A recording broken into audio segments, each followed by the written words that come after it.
everybody, and welcome to another Transformers knockoff review. I never like calling these Wei Jiang figures knockoffs, but in essence it is just an oversized Evasion Optimus Prime. Thanks to the guys over at TF Direct. Today we're taking a look at the M01-D. This is the battle damaged version of the M01 Optimus Prime. As you see, the box art is slightly different to the original, so there's clearly going to be no mistake in which product you are ordering. Unfortunately though, there is no black Apple signature on this one, which is a shame because it's always nice to see the customizer and designer signing his products. Unfortunately, this isn't carried over on the damaged version. Again, back of the boxes are very different. M01, the original, does give us a lot more information as to what is included in the box. Right, here he is out of his foam packaging. First point of call, I feel like some of the paint has rubbed off on the styrofoam. It's a little brown on the inside, which is never a good sign. And to be honest with you, as good as this looks, I'm a little bit underwhelmed. I guess I just don't have that wow factor that I got with the original M01. It looks good, it looks fantastic. I mean, it's definitely more movie accurate, I guess, but then again, he was more of that tan colour. This is obviously the in-between the Dark of the Moon and the Age of Extinction. But that being said, it's just something about it. I don't know if it's the texture.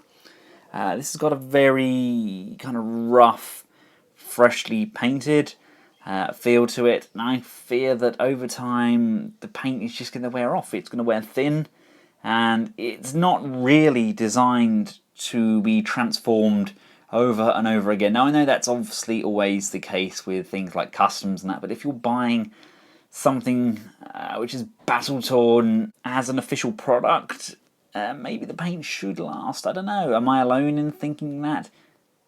I mean, I know each one of these figures is different. They are all individually hand-painted, but you just have to bear that in mind, that this paint is, in time, going to wear thin. Just taking a closer look at him, you see what I mean? The paint applications themselves are absolutely impeccable. He does look gorgeous in hand. I mean, just look at the detailing there on that gun. It's exceptionally nice across the chest there where the paint has been flecked.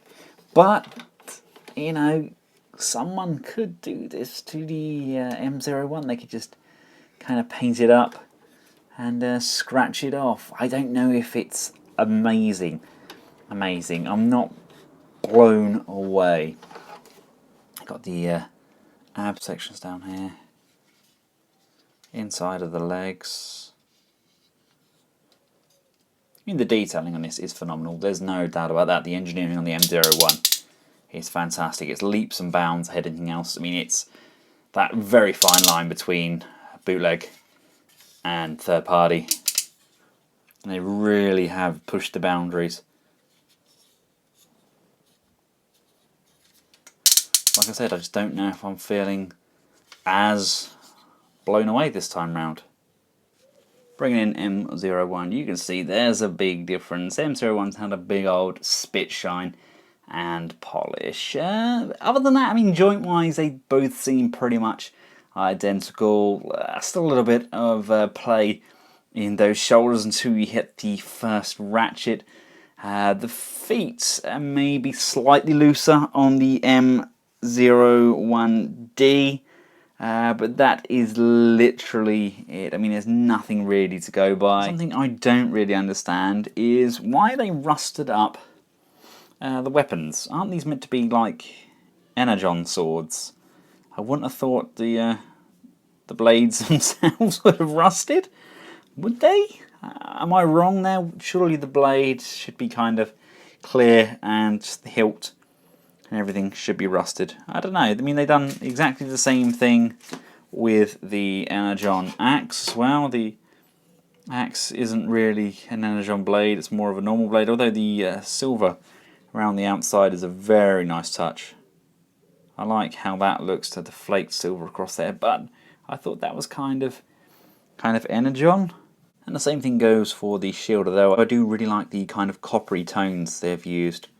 It's different, it breaks it up from the silvers used for the weapons. And we do still get the unmasked head as well.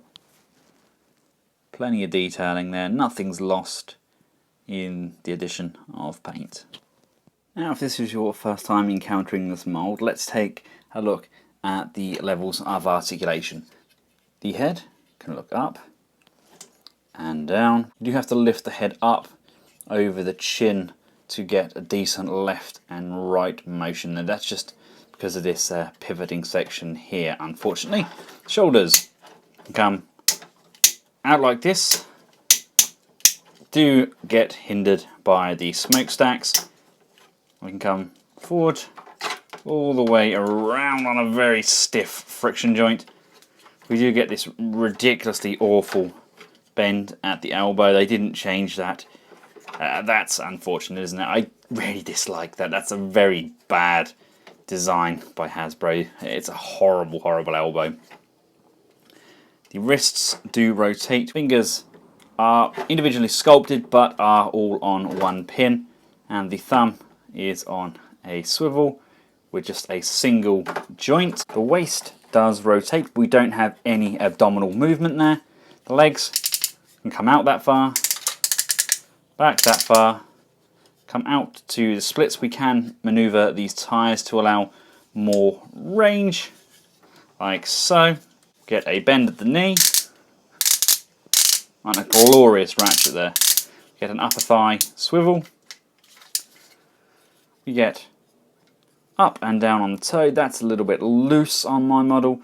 We do get pivoting forwards and backwards, and we do get a rocking motion on the actual foot itself. To get Prime transformed up into his vehicle mode, you want to just rotate his tippy toes. Make sure all this foot is all together, and you want to rotate this leg, and that's going to slide through this gap here. And as that slides through the gap, this heel is going to push backwards, and this section just rotates down, and this section here is going to slide into that gap, and then slide your bumpers up, and you can reverse the thigh wheels down and around. We have a peg here, here and here, and applying some brute force and ignorance, we can peg those firmly in together. The next step is to open up Prime's chest. The matrix is nice and clean still. Pull up, here's the torso section, and you want to just untab these arm sections, rotate this section around, come around to the side panels, lift those up, and make sure these sections are clear, and the head section here will just come up, and we can also flip this section up like so. That's actually going to form the front grille. Right, let's see if I can do this in one go, shall we? Unfold this section here at the back, and you're going to want to straighten out these arms, and this section here is meant to flip over. Now it is ridiculously tight. I'm constantly worried it is going to break, but as we bring it over, make sure this back section is clearing these. Bring that up to this position, I think. Yeah, then we're going to bend it over. You want to open up the hands. They're going to want to be facing down, and the thumb is going to want to be facing across. And this should all, in theory, fit in. And those should point down like that. Clutching at straws here. Right, yes, that's in. Click the waist down so the wheels are nicely located at the front section here. There's a tab on the back of this silver section which tabs into the underside of the crotch. Make sure that is firmly pushed together. It's very difficult with the amount of paint applications that have been applied, but once it's firmly pushed together, it will allow all of this section here to slide in quite nicely and tuck in nice and tidily. At this point, you want to bring your chest section back up and plug this front section in to all of the side panels. As we bring the head round, you want to just pop it up and rotate it. That's now going to give us a lot more room at the front here.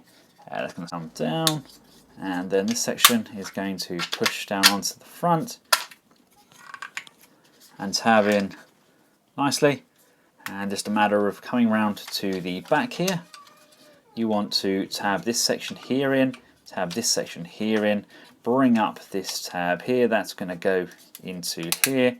This is going to come up to the back and interlock into here, and then we can close off these roof sections. And here he is all transformed up. His mirrors now out. You can also bring the smokestacks up. I love how they're kind of charcoaled along the top there.